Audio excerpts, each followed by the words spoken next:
Good morning, good afternoon, good evening, wherever in the world you might be. I am Nicole BC, and you know everything.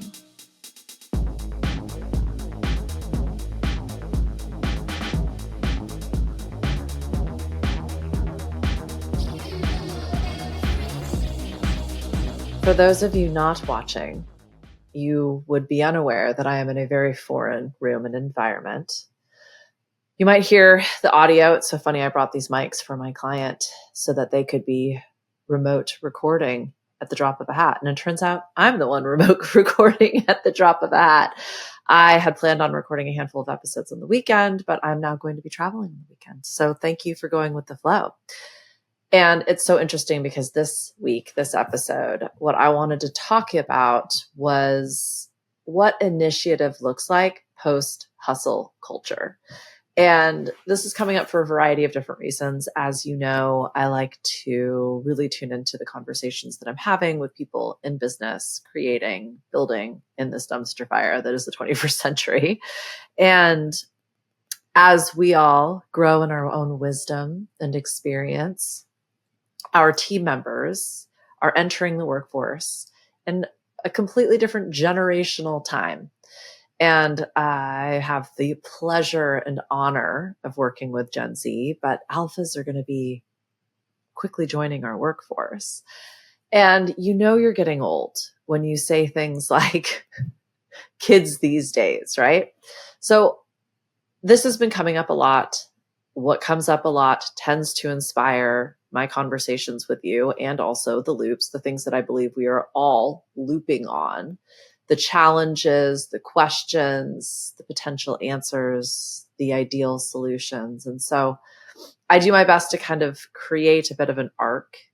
You know, we've spent a lot of time talking about how things are shifting, how new technologies are impacting us, how we as builders and creators and professionals and workers and survivors are navigating this continually changing landscape. And we get to do that now with people who don't bring the same baggage with them, right? They are showing up for the first time or showing up relatively new in comparison to you and I. And I think I see myself and people of my generation bringing certain expectations, certain assumptions, certain ways of doing things that are not healthy. Let's be very clear about that. I was joking around with this manager that I work with about how a lot of the younger people that I get to work with have these really amazing boundaries. And I'll say, hey, do you have the capacity to X, Y, Z? And they're like, quite frankly, no. Then I have opinions on that. And also, I love a no. I love an understanding of where I'm at and what I'm capable of doing in this particular moment. And I think that can come with some frustration or some disappointment, depending on where you're at and what you think needs to get accomplished and why, and the sense of urgency you may have around it, or that may truly exist. So that negotiation, I think, is really, really important as we're relying on other people and pulling in other people to our work and to our visions and to our goals, right? So yeah, today it's all about initiative. This conversation is going to focus on follow through and self-direction and momentum and ownership. You know, that whole polycule of productivity. And, you know, it can show up a little bit like nobody's taking initiative. The kids don't want to work. No one knows how to follow through. Everyone wants positivity and compliments and flexibility, but they're not doing the work to earn it. And I'm not saying those things are true. Some of it might be true. But I think a question worth asking, and what I hope to explore with you right now, is what if it's not initiative that's disappearing? What if it's just evolving? What if we just released any expectations around obedience? Because obedience is different than initiative. I know I was taught, and I think many people of my generation and older thought initiative was a special flavor of compliance. It looked like going fast, false urgency, pushed priorities, anticipatory people pleasing, and fear-based performance, all wrapped up into this delightful little package we called work ethic. But let me ask you, do you think the youth are less capable of work or don't have initiative?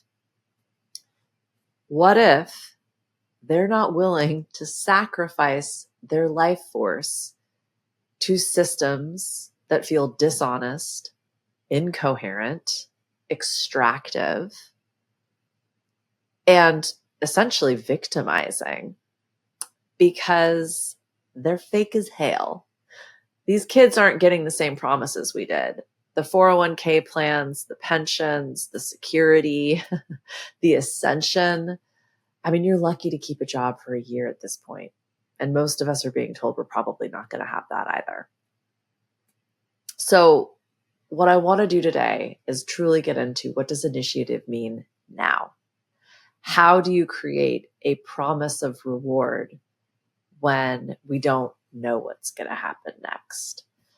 And, the boomer or bust version versus the Gen Z feel first take. I think leaders keep diagnosing a lack of initiative, air quotes, when what they might be looking at is actually a crisis of clarity, trust, and meaning. So I want to talk about how to lead for initiative, how to manage for follow through, and how to hire for discernment, momentum, and autonomy. I do think there's a degree of initiative that is behavioral. That is kind of how we're wired. It's why I'm recording this episode in a farmhouse bedroom while also working with a client. Is follow through, commitment, initiative. These are things that I'm hardwired for. If I say I'm going to do something, I do it. It's not even really something I think about. As one of my friends always used to say, instinct. You can't teach that. And I do think we can filter for it, but more importantly, we can upskill initiative and help people who approach it from a completely different angle show up in a way that helps you identify their initiative, because it does take all kinds. And I do see the way that the youth approach initiative. Every time I say the youth, by the way, for those of you just watching, I am air quoting. I'm doing the bunny ears with my fingers. So yeah, this all just felt incredibly relevant. This is, everything. This is me never telling you what to do, but how to test these hypotheses in your day to day. I don't think all of this is coming up as a surprise. And I don't think I'm being asked to take the initiative and follow through and commit to this podcast just because my schedule keeps changing a little bit. It all feels incredibly relevant, especially during these absolutely tumultuous times, because it would be a really easy excuse to just say, I can't get anything done, so I'm not going to do anything. And the last thing I'm going to say, and we'll circle back to this at the very end if you stick with me, I don't think things are going to get less uncertain. So being able to harness your own initiative, which kind of feels like hope, right? I've been talking about this for a long time. But tuning into this idea that I want to start something and I want to finish it, despite the fact that that's going to look completely different than the way you've approached that commitment up until this moment. The sprint time is going to be a lot faster and a lot shorter, but it doesn't mean it's going to be more urgent or stressful. So before I keep circling and getting all verbose, let's define our terms, because I love to say initiative. People love to complain about initiative, but what do we really mean when we say initiative? I think it was do more without needing any support. I'm going to repeat that. Do more without needing support. Is that what you're asking for when you ask someone for initiative? That's not a definition so much as it is a fantasy. Because when someone is resourced, they don't need to do more. They just need to do the job. So there's an opportunity here to ask, why isn't there initiative? And perhaps it's because there's a little more resourcing that can be done from the outset. Real initiative, by my own definition in this moment right here, right now, is the ability to notice, interpret, decide, and move without waiting for perfect instruction. It's not busy work. It's not over functioning. It's not volunteering for more work. It's not showing up on Slack at 7 p.m. And it's not shape shifting or people pleasing to the most helpful psychic version of yourself so that the authority figure, aka you, sees that you're jumping out in front of everybody and laying yourself out on the tracks self-sacrificially. Is that a real word? To just simply get her done. Like, I don't think anyone wants somebody just sprinting full speed ahead in the wrong direction. And I often hear that when I'm told no one has initiative anymore. Old hustle culture rewarded a certain kind of initiative. Move fast, say yes, figure it out later. Stay late, anticipate needs, don't ask too many questions, prove yourself, be useful, be grateful, and be tireless. And yeah, that gets shit done. That's my favorite kind of level 2 energy. It's fear-based. It's subpar results, but it is get shit done. It's where burnout, resentment, chronic overfunctioning, blurred, if I'll be like no boundaries. And yeah, this generational expectation that work is hard. Anxiety is professional.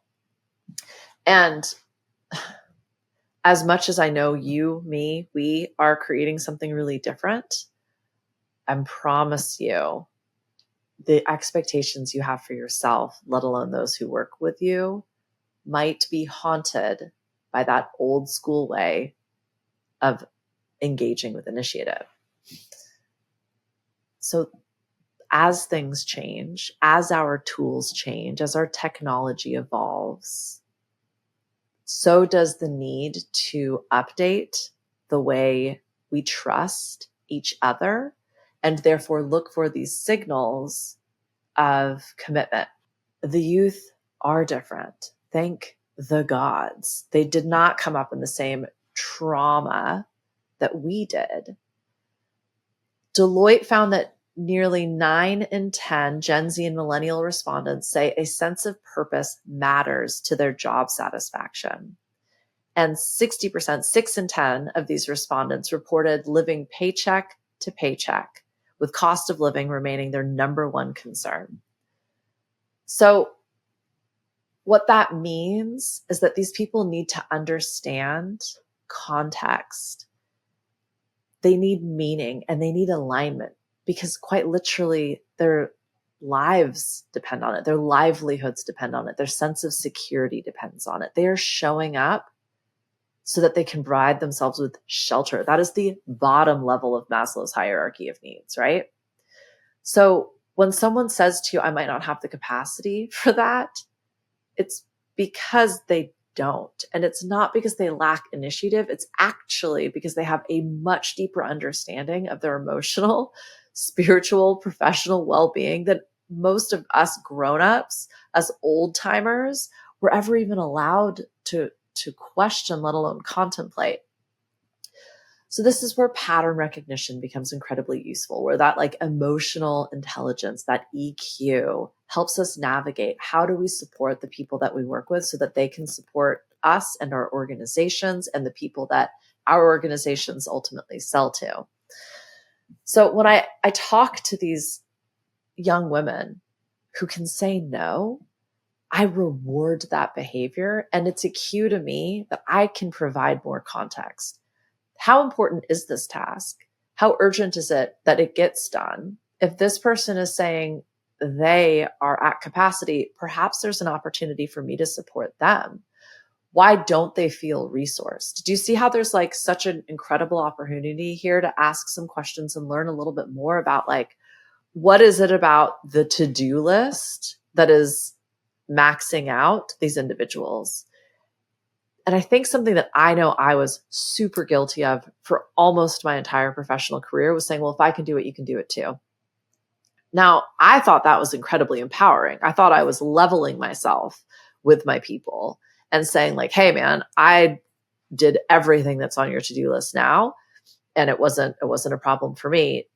Firstly, it was. I mean, when I think about how hard I worked in my 20s and 30s and still to this day, I am wired for a certain level of output. That doesn't mean everybody else is. The way my brain works, the way I receive reward and purpose is just going to be different. My motivations are different. My experience is different. Like I keep saying, I was brought up in a completely different world. I didn't have social media. I didn't have technology available to me the same way that the younger generations do. And therefore, I wasn't as just continuously overwhelmed. I wasn't being asked to focus on 18 different things in every single given moment. And I think we underestimate how exhausting that is constantly. Now, I also flip that into no one like should be able to work the way that I do. That's my very special magic. And it is what makes me unique and, potentially indispensable depending on what you need. But that old adage of if I can do it, you can do it too. It's a very false assumption. And so a much better way that I've learned to engage with that assumption is to go, oh, wow. Okay. So if I'm asking you to do this and you don't feel capable of it, let's take a step back and go, well, what else is happening here? Is this a personal thing? Do you need some space and time?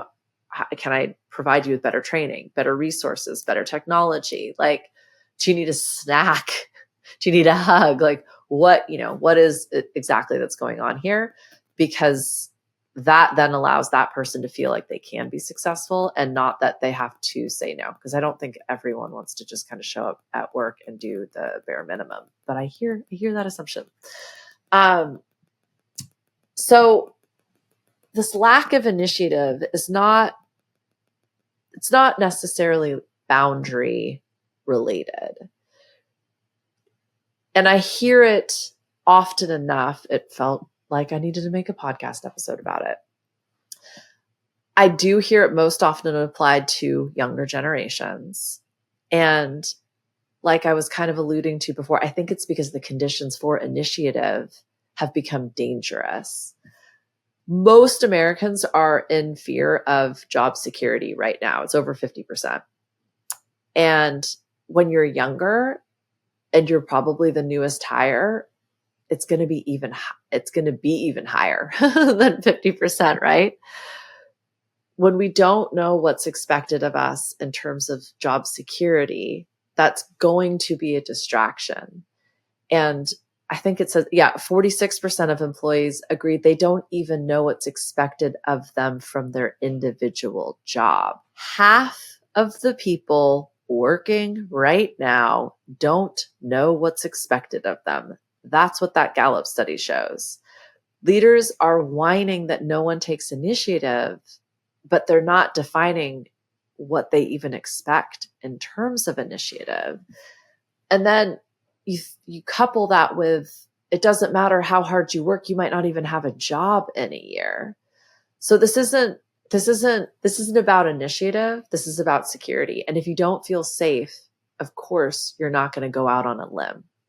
Again, I think it's an assumption that initiative looks like taking risks and being the first to act, not asking a lot of questions, knowing what to do next. Those all that's all level 5 energy. There has to be a degree of security and trust baked into the situation for someone to have the space for initiative. Without that, we become cautious, detached, performative, or worse, confused, uncertain, afraid.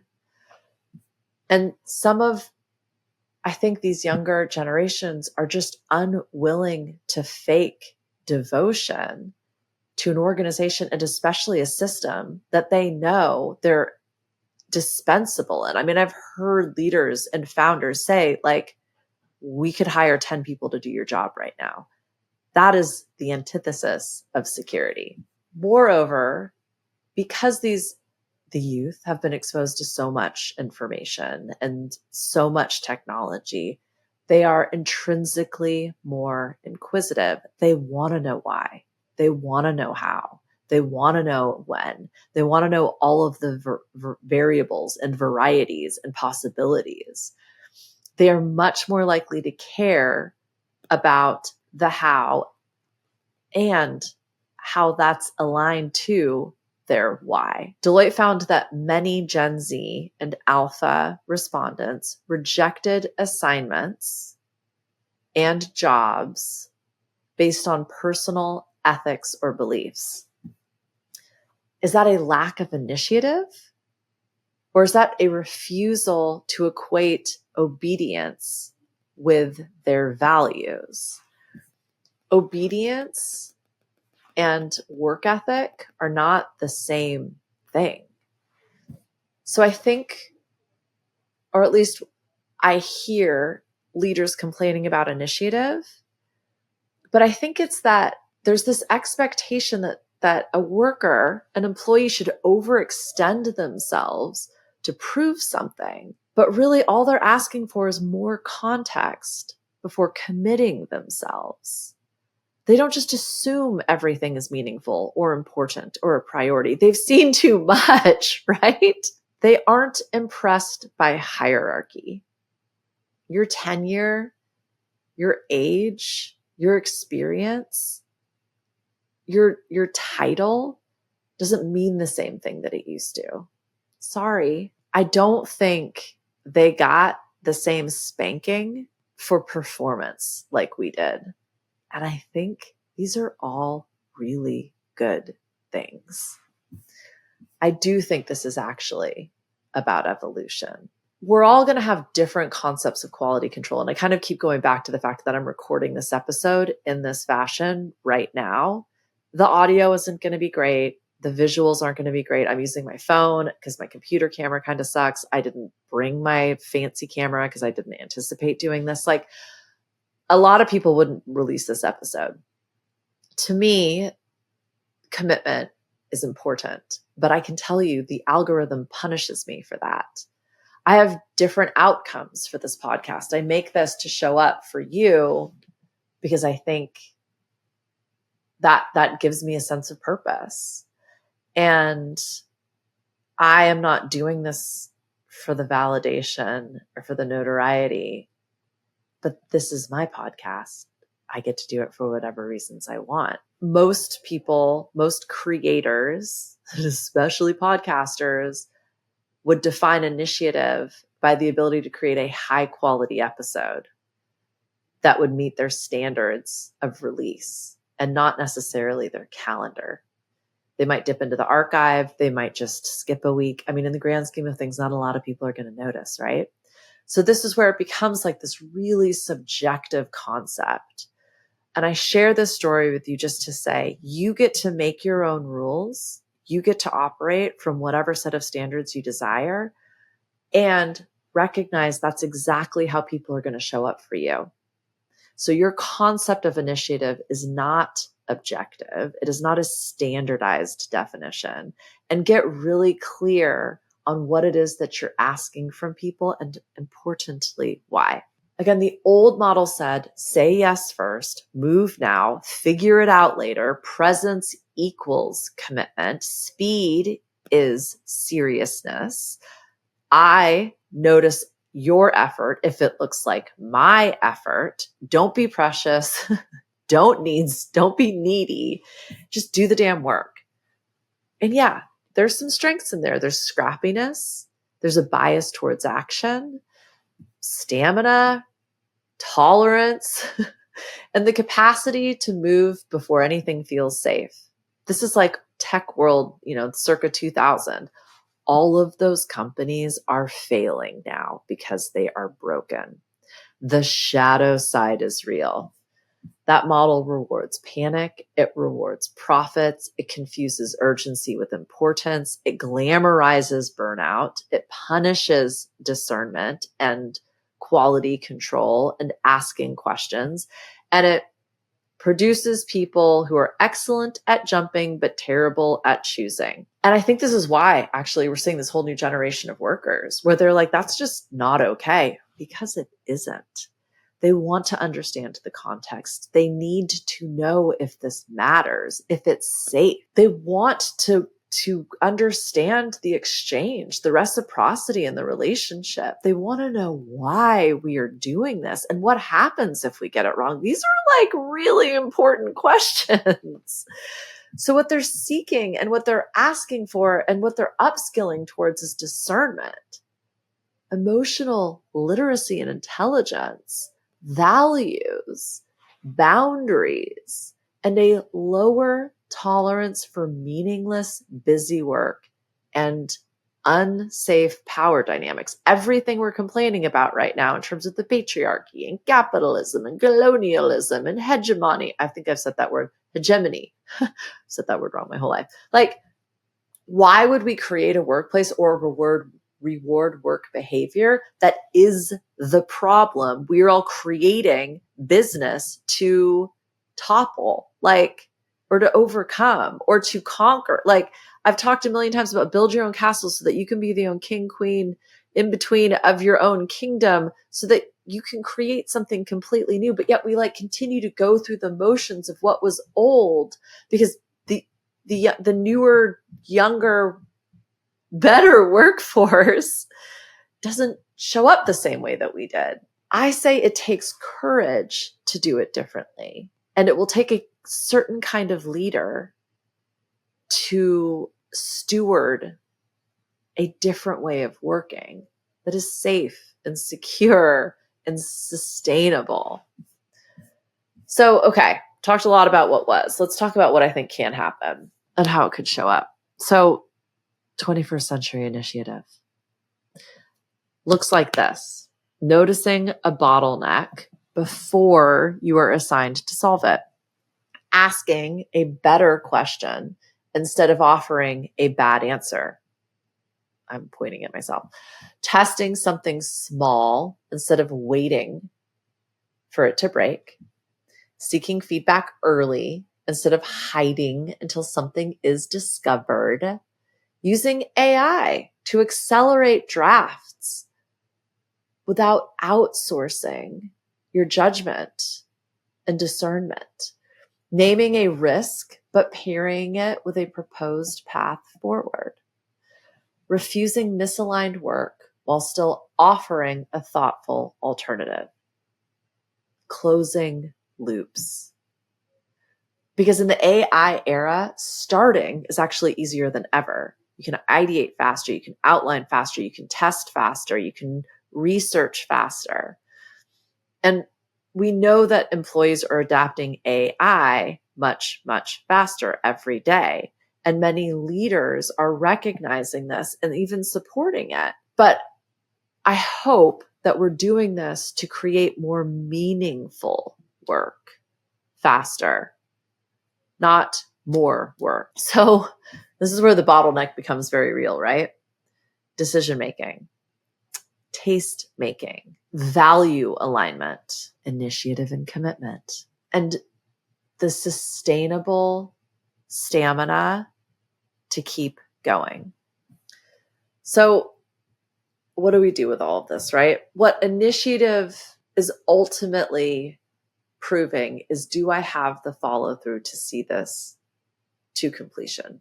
Things move so quickly now. Oftentimes what was being asked of people was an unreasonable amount of commitment because the time expectation on it was too much. So now that starting is easier, and we all know it's a hell of a lot sexier than the sustaining part, right? We can use our tools and we can use our skills to ask, how can we support initiative in a way that feels present and authentic and supportive? Follow through breaks when the goal is vague, the ownership is muddy, the task has no meaning, the timeline is bullshit. The person who's being asked to own it didn't ask for that in the first place. We're already at capacity and burnt out. And there are ultimately too many variables to even make this hypothesis testworthy. That is literally what we were all expected to do for work all of the time, every day. That's why initiative should look really fucking different now. And I am grateful that these newer workers in the workplace are saying no. The conundrum of our modern present day workplace, besides the fact that the world is a complete fucking dumpster fire and we're all being told AI is going to take our jobs, which I don't believe, but reality is we have more tools, we have more possibilities, we have more education, we have more templates, we have more productivity software, we have more guidance than ever. And yet all of us are spiraling. All of these support mechanisms are a dopamine, are a narcotic. And too many options actually fracture our commitment. It's like fucking dating apps these days, right? Too many inputs dilute ownership. When you have all of these factors and variables, how can you take responsibility for everything? How can you take ownership? How can you take initiative? This is my proposed how. I would love for you to test these and get back to me on it. Replace empowerment with actual ownership. Don't ask somebody to do something and then slap their hand when they don't know how to do it. Tell people what they can do. Tell them what decisions they are empowered to make without seeking your input or approval. Let them know what they do need to consult you on, what completion looks like, when completion is expected, what success looks like, what failure looks like, and let them go. That's one way of approaching it. You just give them the parameters within which to play, and then you let them play. Give context before asking them to start. When people ask you questions, it's because they want answers. It's because they're invested in their work. Building context is not coddling. I hear that as well. All context is infrastructure, helping them understand the why, the how, the when, the who, the which is useful. It's not babying. Give people the map. Let them know where they're starting. Let them know where they're going. Show them the route. This isn't this isn't like some mystery that you're asking them to solve. This is work that you're paying them for, I'm assuming. Reward along the way. Reward noticing. Reward good questions. Reward bad questions.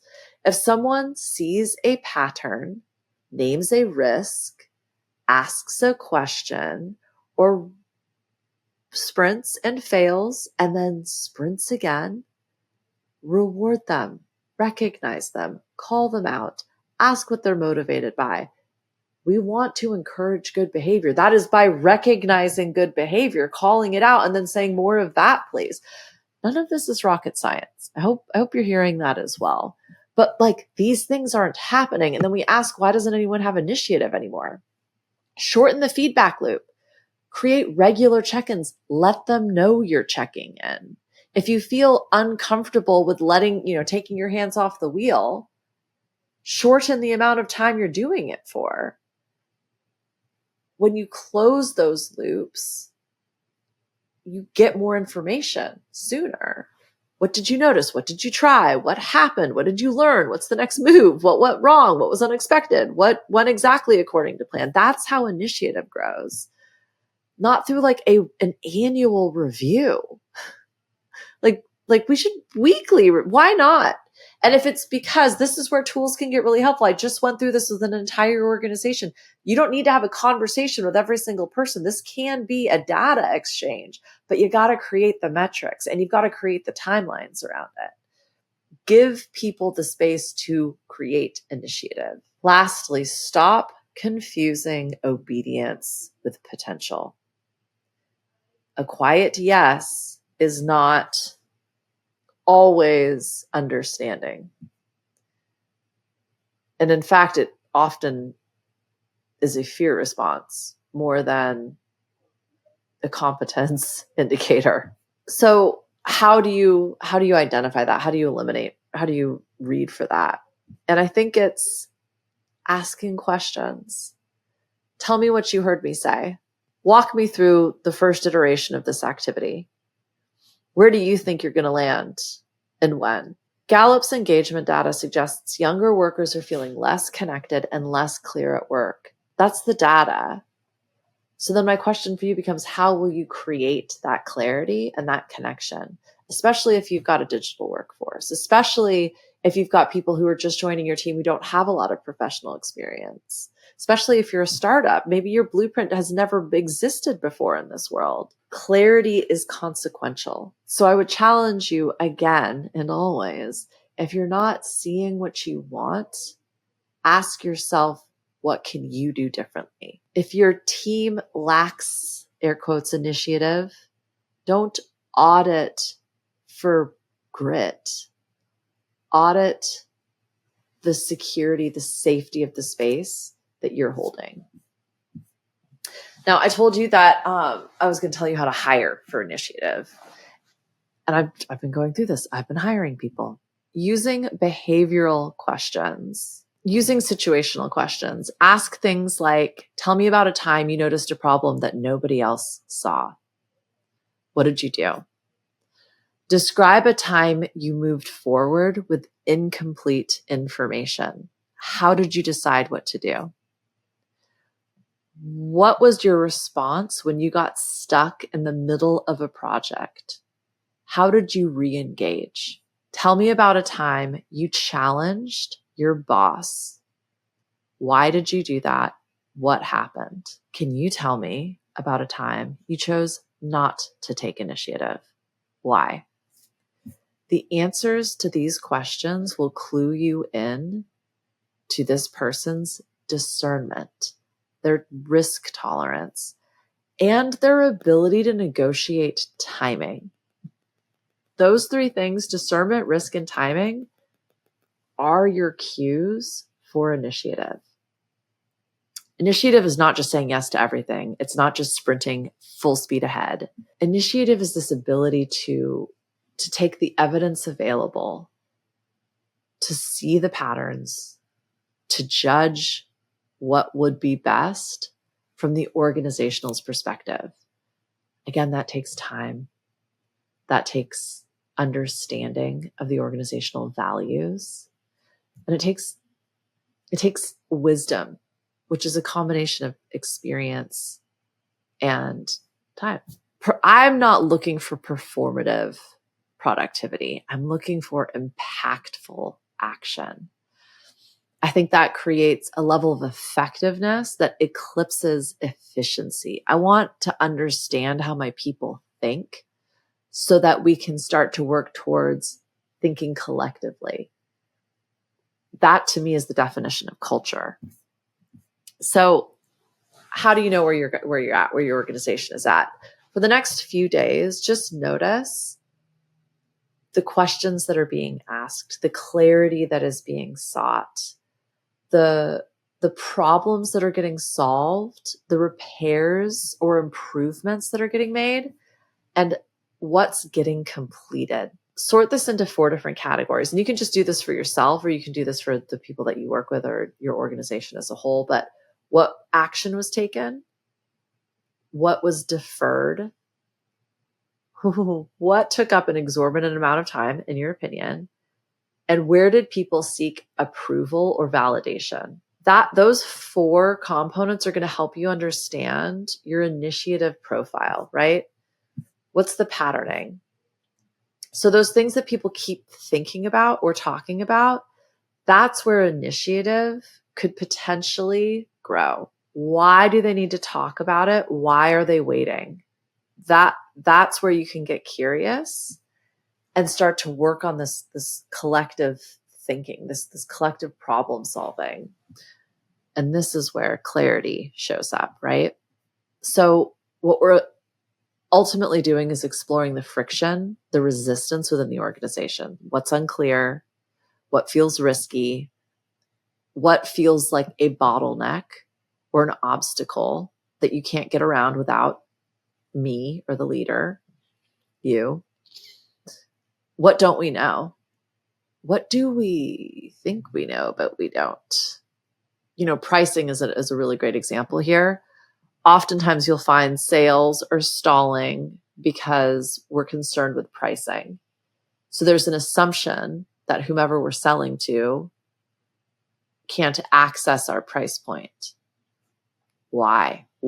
Do we not believe in the value of what we're offering? Are we using our own personal financial circumstance to inform whomever we're selling to's circumstance?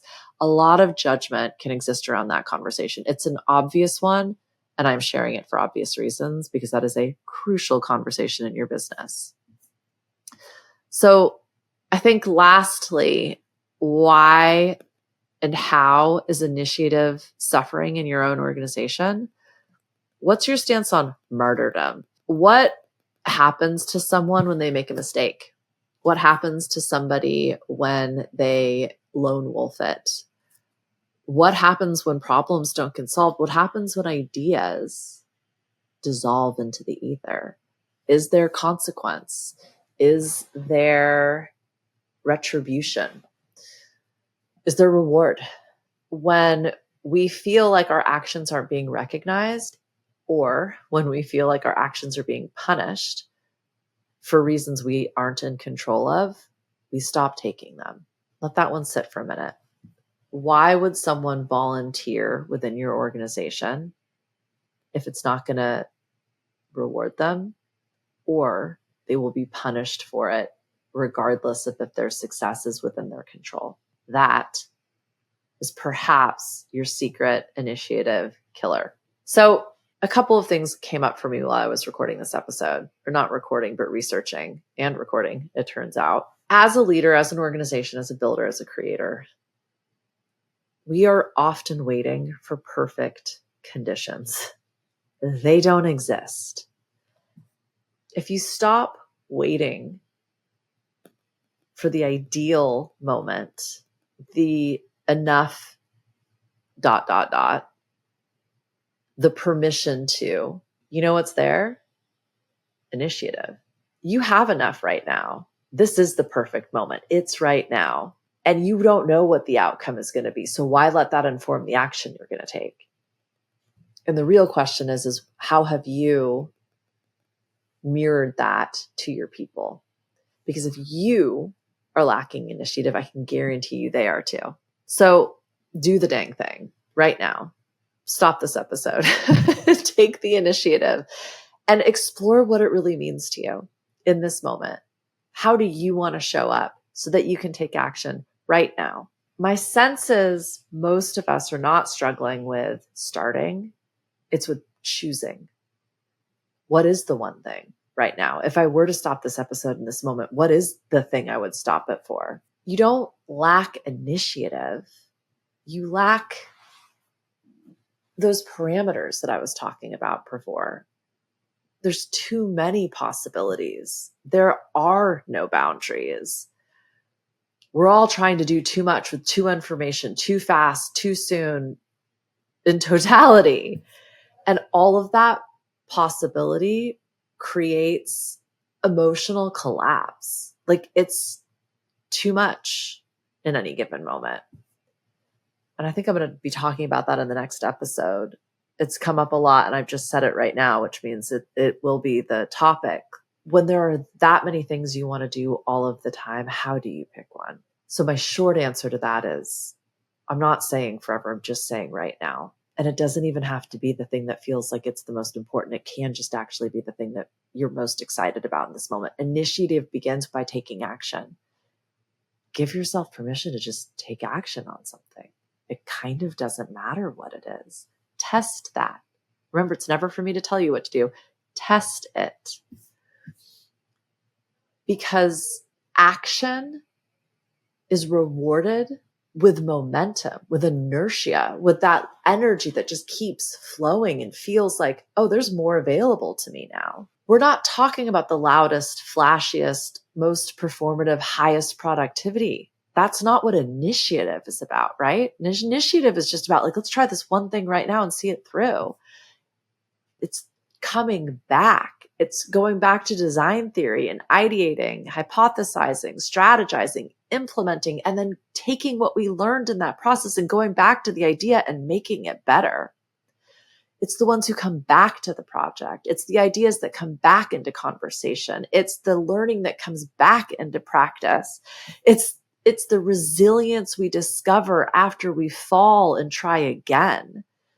It's the editing of the draft. It's the return to the experiment.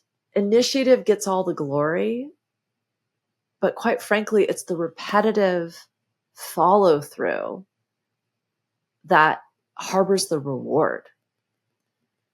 And that's where the trust is discovered with yourself, with the people you're relying upon, for the people that want to work with you, let alone your customers, clients, buyers, or your audience, or your world, your community, your environment.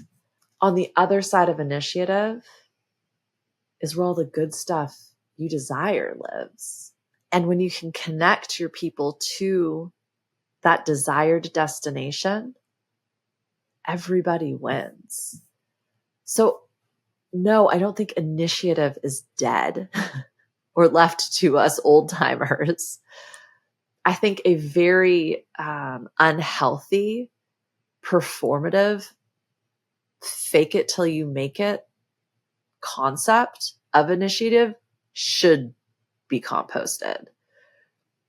It was built on fear, obedience, unreasonable expectations, self-sacrifice, unquestioned urgency, and a level of proactivity that quite frankly was dangerous and suboptimal.